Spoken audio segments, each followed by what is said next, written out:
সুখী দাম্পত্য জীবন কামনা করতে স্বামী স্ত্রীর একসঙ্গে শিব পার্বতীর পূজা করা উচিত, বিয়ের সামগ্রী দান করা উচিত। ভাদ্রপদ মাসের শুক্লপক্ষের তৃতীয়া তিথি, একে বলা হয় হরতালিকা তিথ।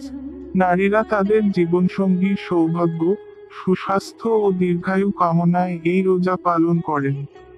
উজ্জয়নের জ্যোতিষী পণ্ডিত মনীষ শর্মার মতে, হরতালিকা তিথে সুখী দাম্পত্য জীবন কামনা করতে স্ত্রীর সাথে স্বামীরও শিব পার্বতীর পূজা করা উচিত।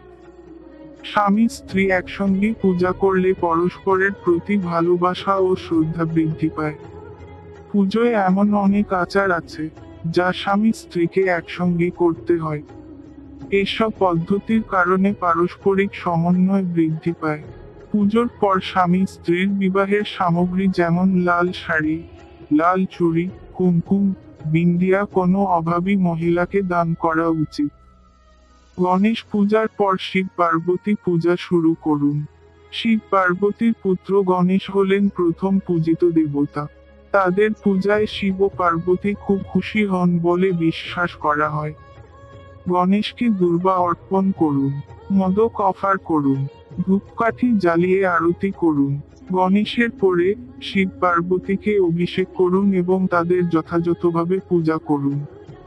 সারাদিন উপবাস করে হরতালিকা উপবাস পালন করা হয়। কিছু মহিলা এই রোজায় জল পান করেন না। তিজে সারাদিন পূজা, মন্ত্র জপ, ধ্যান, ভজন কীর্তন, দান ইত্যাদির মতো শুভ কাজ করা উচিত।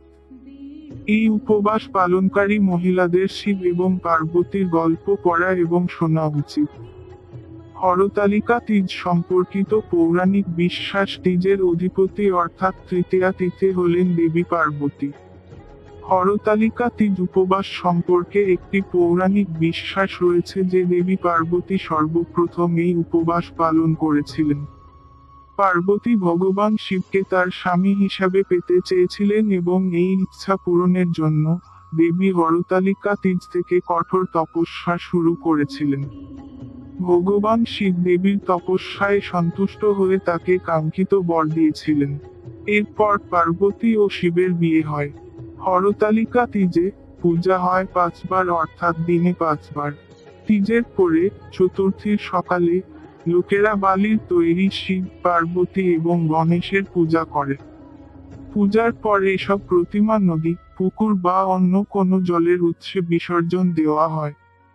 এই পূজার পর দান করা হয় এবং তারপর মহিলারা খাবার ও জল গ্রহণ করেন। তিজে শিব ও পার্বতীর মন্দিরে যান এবং পূজা করুন। শিবলিঙ্গের জলাভিষেক করুন, বিলো পাতা নিবেদন করুন। শিবলিঙ্গে চন্দনের পেস্ট লাগান, মালা এবং ফুল দিয়ে সাজান। ধূপকাঠি জ্বালিয়ে আরতি করুন, মিষ্টি অফার করুন।